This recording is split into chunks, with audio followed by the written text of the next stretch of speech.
DRDO एक ऐसी organisation जिसका एक डार्क पास्ट रहा है, लेकिन आज वो हर एक इंडियन को प्राउड फील करा रही है। एस्टैब्लिश्ड ये 1958 में ही हो गई थी, लेकिन इसने काम करना कहीं अब जाके पिछले एक दशक में चालू किया है। वो क्यों, वो भी हम बात करेंगे, लेकिन इसके डार्क पास्ट के बारे में जानना भी उतना ही जरूरी है। आज पिछले 3 ही साल में डीआरडीओ ने 130 से भी ज्यादा डिफेंस प्रोजेक्ट्स कंप्लीट किए हैं। इंडिजिनस मिसाइल्स हो, एयरक्राफ्ट सिस्टम्स हो, रडार्स, ड्रोन्स या even advance military technologies, DRDO देश को मजबूत बना रहा है और नए डिफेंस एक्सपोर्ट अपॉर्चुनिटीज भी क्रिएट कर रहा है। चाहे आपकी आइडियोलॉजी कोई भी हो, आप किसी भी पार्टी को सपोर्ट करते हो, लेकिन 2014 के पहले इस ऑर्गेनाइजेशन का नाम चाहे भले ही defence research and development organisation रहा हो, लेकिन अनफॉर्चुनेटली इसका काम delayed research and development organisation था। ऑलमोस्ट कोई भी प्रोजेक्ट हो टाइम पे पूरे ही नहीं होते थे। लाइट कॉम्बैट एयरक्राफ्ट तेजस और अर्जुन टैंक को बनाने में 20 से 30 साल लग गए, जिसका रिजल्ट जब तक टेक्नोलॉजी बनकर तैयार होती थी तब तक वो पुरानी आउटडेटेड हो जाती थी। नॉट जस्ट दैट, वो हमेशा बजट और ब्यूरोक्रेसी के चक्कर में फंसे रहते थे। साइंटिस्ट के पास आइडियाज तो बहुत थे, लेकिन हमेशा की तरह फाइल्स को पास कराने के लिए सरकारी ऑफिस के चक्कर काटने पड़ते थे। बजट इतना कम था कि रिसर्च के लिए रिक्वायर्ड मॉडर्न लैब्स और इंफ्रास्ट्रक्चर ही नहीं मिल पाता था। मिलिट्री और डीआरडीओ के बीच मिसट्रस्ट इतना ज्यादा था कि हमारे फोर्सेस से डीआरडीओ के प्रोडक्ट्स पे भरोसा ना करके उन्हें फॉरेन वेपन ज्यादा रिलायबल लगते थे। विच इज वाई डीआरडीओ चीजें तो बना लेता था, लेकिन मिलिट्री उन्हें जल्दी अडॉप्ट करने के लिए तैयार ही नहीं होती थी।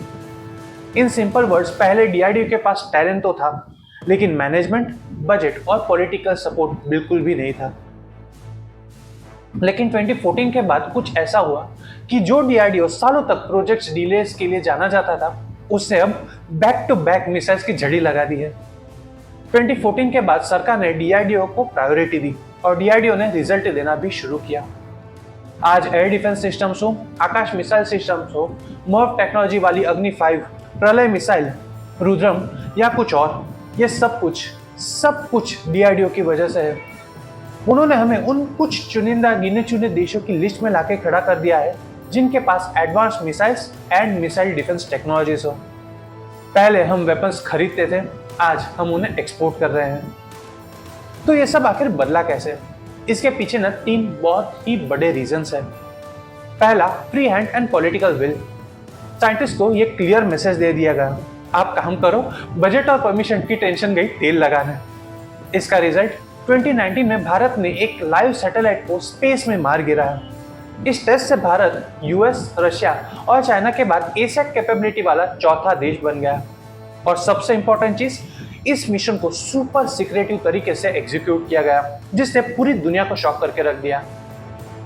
इतना ही नहीं, लेकिन डीआरडीओ ने कई और ऐसे कारनामे भी किए हैं, शॉर्ट में उनको भी देख लेते हैं। 2024 में मिशन दिव्यास्त्र के तहत हमने मर्व टेक्नोलॉजी वाली अग्नि 5 डेवलप की, और आपने न्यूज में सुन ही लिया होगा कि ये क्या होता है, तो मैं ज्यादा डीप में भी नहीं जाऊंगा।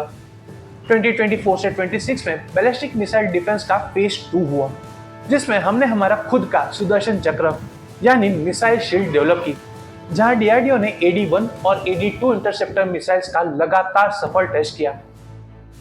अगर कोई भी दुश्मन देश भारत पे इंटरकॉन्टिनेंटल बैलिस्टिक मिसाइल से अटैक भी करता है, तो भी ये सिस्टम उसे हवा में ही ट्रैक करके डिस्ट्रॉय कर देगा। 2014 के बाद Bharat missile technology control regime का हिस्सा बना और हमने ब्रह्मोस को सुपर फास्ट तरीके से अपग्रेड किया, जिसके बाद डीआरडीओ ने ब्रह्मोस की रेंज को 290 किलोमीटर से बढ़ाकर 450 किलोमीटर से भी ज्यादा कर दी। नॉट जस्ट दैट, इसी टाइम में भारत ने फिलीपींस को ब्रह्मोस बेचने की हिस्टोरिक 375 मिलियन की डिफेंस डील भी पूरी की। 2021 से 2025 में प्रलय short range quasi ballistic missile को हमारे पड़ोसी दुश्मन देशों की बॉर्डर पे तैनात करने के लिए खास तौर पे बनाया गया, जिससे दुश्मन के रडार और डिफेंस सिस्टम पूरी तरह कंफ्यूज हो जाते हैं। और आखिर में तेजस और नेवल सिस्टम्स पे काम हुआ। तेजस फाइटर जेट के सबसे एडवांस वेरिएंट MK-1A को सेना में शामिल करने की मंजूरी मिली। उसके अलावा इंडियन नेवी के सबसे बड़े एयरक्राफ्ट कैरियर INS विक्रांत के लिए डीआरडीओ ने एडवांस सोनार और रेडार सिस्टम्स इंडिजिनस टेक्नोलॉजी से तैयार किए। और ये सब इसीलिए हुआ क्योंकि हमारे डिफेंस बजट में बहुत बड़े चेंजेस लाए गए। अगर हम देखें तो 2014 से 15 में डिफेंस R&D का बजट सिर्फ 13,716 करोड़ था, वेरस आज ये 10 नहीं, 20 नहीं, 30 नहीं और उसके आगे के भी कुछ नंबर्स नहीं, बल्कि आज ये 112% से भी ज्यादा बढ़कर 29,100 करोड़ बन गया है। जस्ट इमेजिन द जंप, 112% की hike. And the best part, सरकार ने इस बजट का एक बड़ा हिस्सा 25% सीधे प्राइवेट इंडस्ट्रीज, स्टार्टअप्स और कॉलेजेस के यूथ के लिए खोल दिया। विच मीन्स अब सिर्फ सरकारी लैब्स ही नहीं, बट देश का हर एक टैलेंटेड युवा डीआरडीओ के बजट से देश के लिए मॉडर्न वेपन्स बना सकता है। दूसरा है trusting the young scientist to take command. देश में 5 special DRDO young scientist laboratories खोली गई, जहां 35 साल से कम उम्र के युवाओं को artificial intelligence, quantum technology, cognitive systems, smart materials और एडवांस कंप्यूटिंग जैसे फ्यूचरिस्टिक प्रोजेक्ट्स की कमान सौंपी गई। तीसरा, bringing in private sector. DRDO ने अकेले सब कुछ बनाने की जिद छोड़ी और शुरू हुई डीआरडीओ और प्राइवेट कंपनीज की पार्टनरशिप। एक टाइम था जब डिफेंस के मामले में प्राइवेट कंपनीज हम सोच भी नहीं सकते थे। देश के डिफेंस का काम सिर्फ और सिर्फ सरकारी कंपनीज का ही था, लेकिन यही हमारी सबसे बड़ी गलती थी, जिससे हमारे डिफेंस को सालों तक पीछे रखा। अगर एग्जांपल देखें तो पहले डीआरडीओ रडार या मिसाइल तो डिजाइन कर लेता था, लेकिन उसे हजारों की क्वांटिटी में बनाने का काम सरकारी फैक्ट्रीज को मिलता था। और सरकारी काम कैसे चलता है वो मुझे आपको बताने की जरूरत नहीं है। फायर अटकी रहती थी, लेबर यूनियंस की हड़ताल हो जाती थी और जो मिसाइल 2 सालों में चाहिए होती थी वो 8 साल में बन के आती थी। रिजल्ट, सेना और डीआरडीओ दोनों परेशान। विच इज वाई एक चीज करी गई, that was technology transfer. DRDO ने वो किया जिसमें वो बेस्ट थे, रिसर्च करना और प्रोटोटाइप डेवलप करना, बट उसे बड़े पैमाने पर बनाने का काम प्राइवेट प्लेयर्स को दिया गया। And this is how L&T, Tata, Godrej, Adani and Kalyani Group entered the defense sector. DRDO ने डिजाइन बनाया, प्राइवेट कंपनी से उसे मास प्रोड्यूस किया, जिससे स्पीड कई गुना बढ़ गई। और इसका रिजल्ट, सिर्फ प्राइवेट कंपनीज प्रॉफिट और डेडलाइन पे चलती है, तो जो काम सालों तक लटका रहता था वो अब महीनों में होने लगा। दूसरा, सरकारी फैक्ट्रीज को खड़ा करने और उसको चलाने के हेवी कॉस्ट बच गया। प्रिलिमिनरी असेसमेंट्स के हिसाब से डीआरडीओ के इंडिजिनियस रिसर्च और फॉरेन इंपोर्ट्स पर डिपेंडेंस कम करने की वजह से हमने सिर्फ 5 साल में 2.6 लाख करोड़ बचा लिया। Not just that, but the defence production actually doubled within just 5 years। Just as an example, हमारी advance towed artillery gun system, जिससे दुनिया की सबसे बेहतरीन आर्टिलरी गन्स में से गिना जाता है, उसे डीआरडीओ ने डिजाइन किया, लेकिन उसे रिकॉर्ड टाइम में बनाने का काम टाटा और भारत फोर्स ने मिलकर किया। आज सिर्फ बड़ी कंपनीज ही नहीं, बल्कि छोटे एमएसएमईज और स्टार्टअप्स भी मिसाइल्स, ड्रोन्स और फाइटर जेट्स के लिए पार्ट्स बना रहे हैं।